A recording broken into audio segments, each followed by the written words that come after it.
What's up? It's Cody from the Keepers of Nerddom. How you all doing? Tonight is Necron night to talk about, and you may be watching this during the day, so have fun either way. So we're going to look at one of the weirdest, most awful, terrible unit in the Codex. This is, without a doubt, hands down, the worst thing in the entire Codex. This is it. This is right here. It's the Necron's Canoptic Scarab Swarms. So what's funny is they have not actually changed in any way. They are 15 points per model. There's 3 to 9 of them, so minimum 3, maximum of 9 in a unit. And this is, you actually pop them out of their thing on the dealio. At best, there might be 2 pieces. The bugs here and then the rocks underneath maybe, but oftentimes they're connected. And then you plop them on and paint and go, and it's just like the easiest thing ever. So this is kind of what they start out as, and this was one of my earlier tries at a Scarab Swarm. The older version doesn't have like actual limbs that have spike-ish type endings on it. Instead, they have more just little knobs, whatnot. It looks really funny, and I kind of want some of them just because they're fun.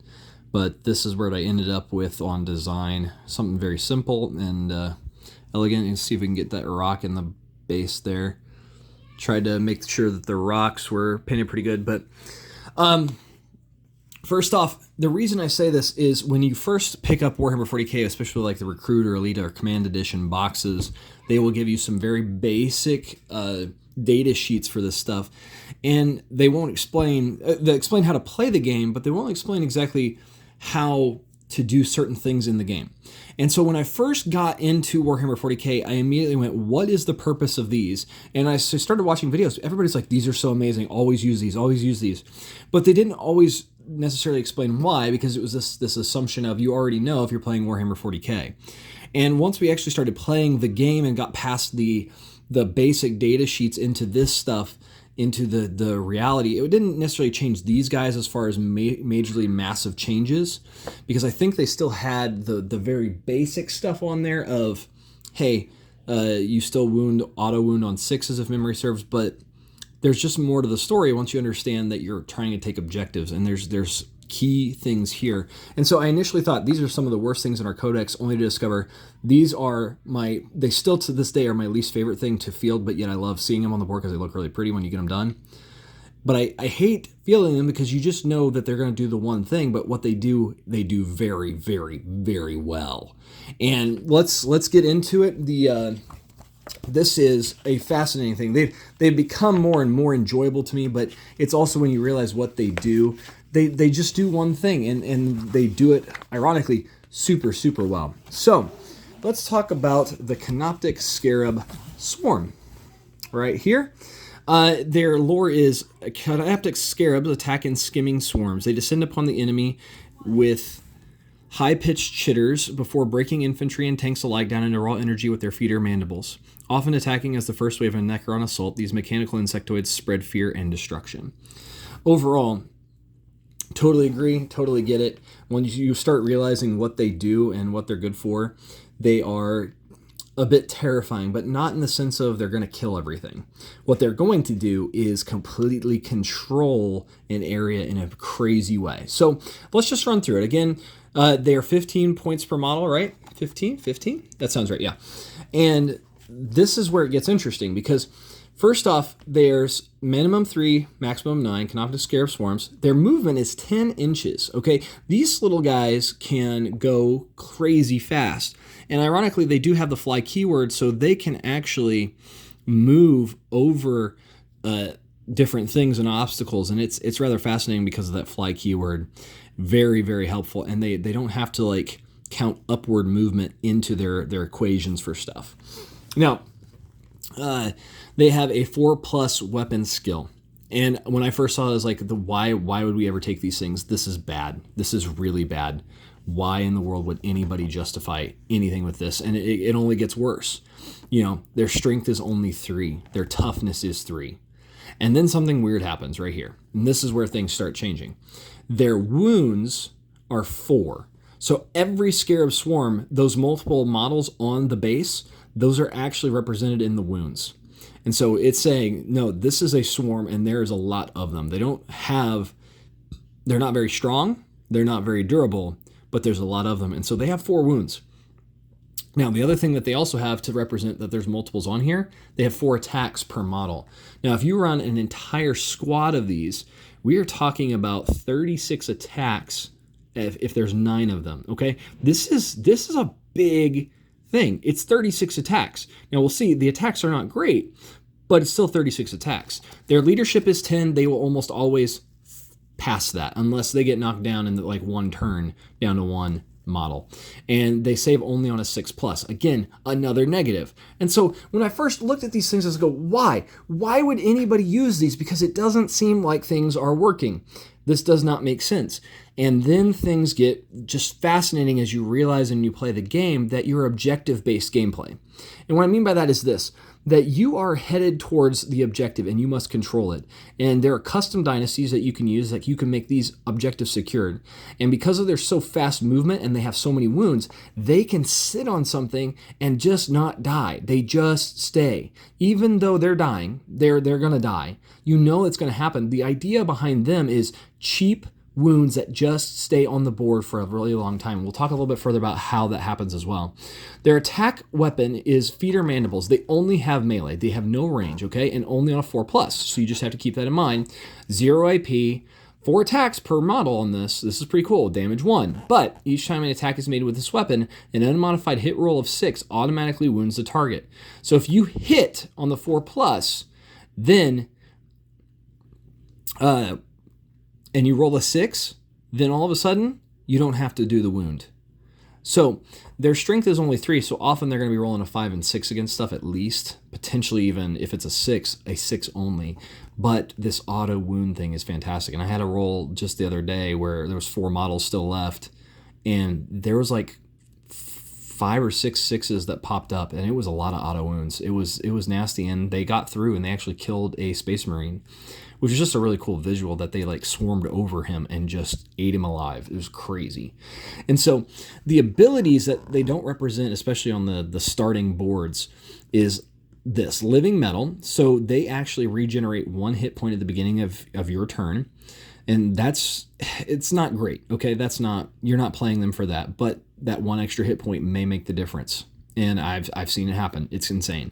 Reanimation protocols. They can actually come back from the dead as well. Now, you have to roll 4 5s and 6s to make them come back. But if only 1 dies, it's not going to happen, right? Your odds are just super, super, super low.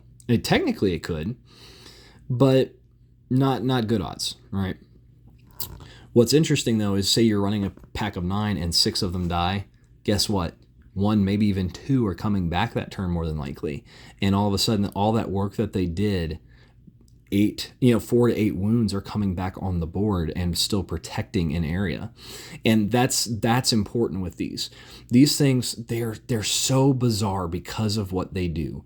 They just hang in. Even though their save is bad, they're probably going to lose it with any sort of armor penetration.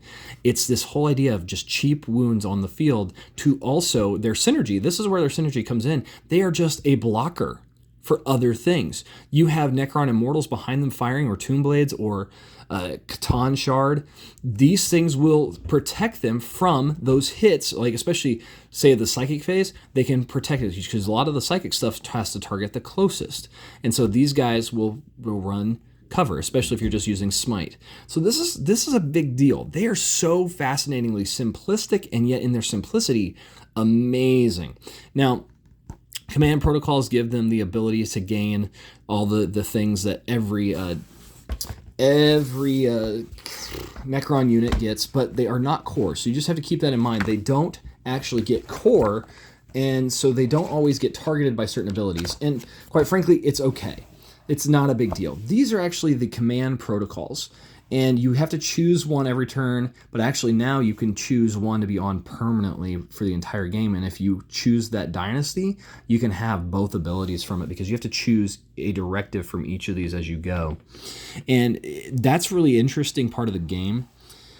And they're fascinating because Hungry Void actually could help them, because imagine if they have an unmodified wound roll of 6, so say they didn't roll the 6 on the attack, an unmodified wound roll of 6 over here on the Protocol of the Hungry Void would all of a sudden give them 1 AP to their melee.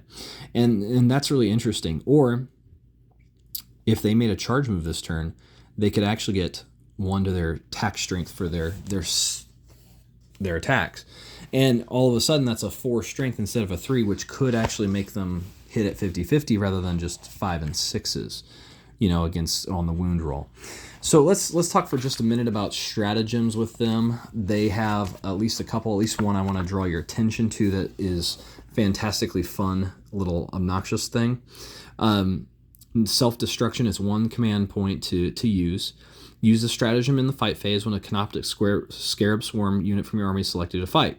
Select 1 model in that unit. After that unit has finished piling in, you can select 1 enemy unit within engagement range of that model and roll 1d6. On a 2 through 5, that unit suffers d3 mortal wounds. On a 6, that enemy unit suffers 3 mortal wounds. The Canoptic Scarab Swarm model is then destroyed. So this is really interesting because it blows up your little bugger, and he's gone. But it's also, you could, more than likely, you're going to do 1 to 3 mortal wounds against them.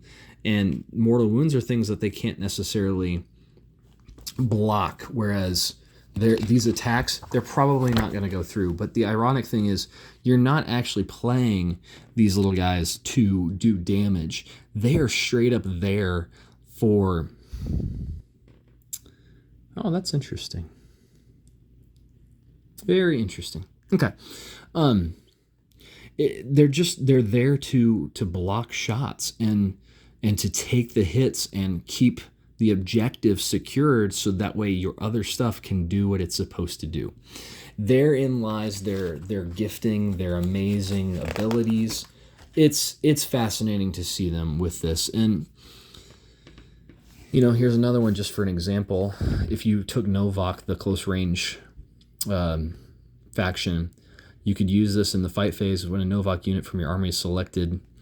Would they actually become that? They would. So yeah, until the end of the phase, add 1 of the attack characteristics of models in that unit. So all of a sudden, that's not just 36 attacks at 9. It's, there's another 9 there if they are surviving and charging in. Now, normally you don't want to charge in because you want to keep them alive for as long as possible, which is really interesting because most of the time you're doing a very different thing with them than others. So one other little synergy that's kind of interesting to note is the Canoptic Spider. We won't go into all of their details, but they have an interesting thing for them if memory serves. So Scarab Hive right there. There you go. In your command phase, 1 destroyed model from each friendly dynasty Canoptic Scarab Swarm unit within 6 inches of this unit is reanimated.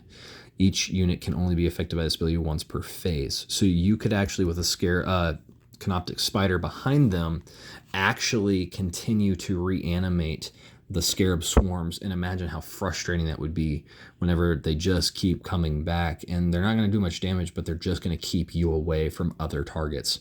And they're going to ensure that, you know what, that's fine. If we have to fall back and not attack this turn, that's okay. We'll fall back and let our Necron warriors that are right behind us blow you to bits and take you out of this fight. So overall, this was one of my least favorite units, and still it's just kind of a frustrating thing is because you kind of always come into this conclusion of, do I need to take them? And the answer just about every time is yes. And the reason just being is it's cheap wounds on the field to block for your other guys. Imagine they want to charge at your Necron warriors and instead they have to go to these things.